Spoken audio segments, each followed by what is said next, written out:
Satu, perahu dilobangi. Mana perahu? Nih perahu. Harus dilobangi supaya mata kolbunya terbuka. Jangan tertutup lagi. Jadi melobangi perahu itu artinya adalah menembus ya ketertutupan mata kolbu. Yang kedua, anak dibunuh. Kalau belajar spiritual, bunuh sifat kekanak-kanakanmu. Jangan kekanak-kanakan. Anak itu tahu dikit, bicarakan. Tahu dikit, dibicarakan. Tahu dikit, disaringkan. Kayak kalian, sharing. Baru terima kabar di WA, belum diamalkan. Manfaat jus tomat. Wah, caniyo noge jus terus dibagikan. Oh, wah, silakan diamalkan. Ari mana yang geus ngadar jus? Acan. Itu kebiasaan. Paham ya? Tuh. Jadi yang pertama, lobangi perahumu. Yang kedua, bunuh sifat kekanak-kanakan pada dirimu. Kalau mau belajar spiritual, jangan kekanak-kanakan. Makanya di Quran surat Al-Baqarah jelas. Sapi betina yang akan disembelih itu perlambang dari jasmani. Orang yang belajar spiritual, satu, jangan terlalu tua. Dua, jangan terlalu muda. Terlalu tua, nggak nyambung. Terlalu muda, kekanak-kanakan. Cocok dengan Quran. Nah, makanya kalau kita tahu peta Quran 30 juz, wih, keren Quran tuh. Nyambung semuanya. Maaf ya, saya baca Quran tuh sudah ribuan kali. Dan saya kalau baca sesuatu, saya petakan itu. Saya petakan. Wah, udah ribuan lembar saya bikin peta Quran itu. Ini surat ini ke sini, surat ini ke sini. Kalau dibukukan mungkin sudah jadi konkordansi Quran. Itu cara saya belajar Quran. Ini hubungannya dengan ini hubungannya ini. Sudah saya petakan seperti. Makanya saya kalau udah bicara Quran, gak tahan di sini pengen nangis. Kenapa? Kalau saya lihat Quran tuh isinya, aduh luar biasa. Dan yang saya lihat, potret umat sekarang ini kok berbeda dengan yang saya baca dalam Al-Quran.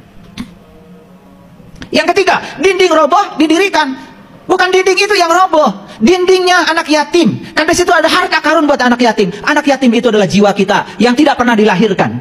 Jadi yang yatim itu adalah yang tidak ada ibunya, tidak ada bapaknya. Tubuh jasmani semua ada ibu bapaknya, tetapi tubuh spiritual gak ada ibunya, ada bapaknya. Ditiupkan langsung oleh Allah. Itu yang yatim. Jadi yatim itu hakikatnya adalah jiwa kita.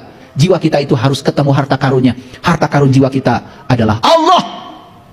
Dan dinding yang roboh itu berarti dinding iman kita yang selama ini sudah roboh. Maka iman kita harus ditegakkan agar harta karun anak yatim itu akan dimanfaatkan oleh sang yatim yang ada dalam diri kita. Terjawab sekarang judul ini? Jangan melewati eskalator. Harus melewati anak tangga.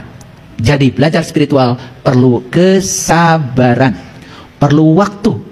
Izinkan seorang pembimbing untuk memberikan pengalaman-pengalaman langsung. Sabar, sabar. Dan Khidir berkata, bukankah aku telah berkata kepadamu, sesungguhnya kamu sekali-kali tidak akan sabar. Diajar jeung urang mah. Karena kalau di syariat semua sabar dijelaskan. Di hakikat itu tidak begitu. Di hakikat itu diajarkan cara untuk mengalaminya. Setelah dialami nanti kamu yang akan menjelaskan sendiri. Itu namanya discovery learning. Itu pembelajaran tingkat tinggi. Jadi Khidir berkata, bukankah aku telah berkata, sesungguhnya kamu sekali-kali tidak akan sabar bersamaku. Karena metode belajar spiritual itu harus dialami. Beda dengan metode belajar ilmu syariat. Dijelaskan, jelaskan, jelaskan. Walaupun tidak dialami, yang penting sudah dijelaskan. Ada terminologi yang berbeda. Paham? Nah, mana? Mau saya jelaskan Allah atau mengalami Allah? Mau saya jelaskan jeruk atau sekarang saya bagi jeruk? Musa berkata, janganlah kamu menghukum aku karena kelupaanku, dan janganlah kamu membebani aku dengan sesuatu kesulitan dalam urusanku. Wah, dia yang salah, dia sendiri yang tong hukum saya. Gitu, biasa. Ini mentaliti orang-orang yang mau belajar spiritual tapi belum siap. Ketika ditegur sedikit aja, hilang. Maka berjalanlah keduanya. Tadi baru melobangi perahu ya. Berjalan keduanya. Hingga tatkala keduanya berjumpa dengan seorang anak, maka Khidir membunuhnya. Musa berkata, mengapa kamu membunuh jiwa yang bersih? Bukankah karena dia membunuh orang lain? Sesungguhnya kamu telah melakukan sesuatu yang mungkar. Iya kak guru. Itu sopan pisan. Betul nggak? Gurunya dibilang mungkar coba ya. Aduh, yang kayak gini, model-model kayak gini belajar spiritual, lengit. Nggak akan. Karena kadang-kadang dalam spiritual itu seorang pembimbing itu harus memberikan ujian-ujian yang berat itu untuk menguji seberapa tingkat kesadaran dia. Terminologi belajar ilmu syariat dengan terminologi belajar ilmu hakikat itu sangat berbeda. Ilmu hakikat menekankan pada aspek pengalaman pribadi sehingga memahami langsung dari pengalamannya. Oke? Khidir berkata, bukankah sudah kukatakan kepadamu bahwa sesungguhnya kamu tidak akan dapat sabar bersamaku. Yang kedua, kalau bahasa Inggrisnya mah nista, maja, utama. Itu. Tahu ya? Bahasa Inggris itu.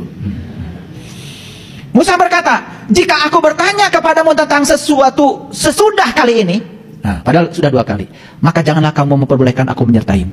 Oke, lamun saya nanya deui, geus lah kau jadi murid. Sesungguhnya kamu sudah memberikan begitu banyak uzur kepadaku, sudah begitu banyak kesempatan kepadaku. Jadi sudah diberi kesempatan 2 kali. Berikutnya, jalan lagi keduanya. Hingga tatkala keduanya sampai pada penduduk suatu negeri, mereka minta dijamu kepada penduduk negeri itu. Tetapi penduduk negeri itu tidak mau menjamu mereka. Kemudian keduanya mendapatkan dalam negeri itu dinding rumah yang mau roboh. Maka Khidir menegakkan dinding itu. Musa berkata, jikalau kamu tahu, jikalau kamu mau, niscaya kamu mengambil upah untuk itu. Oh, protes lagi. Apa kata Khidir? Khidir berkata, inilah perpisahan antara aku dengan kamu.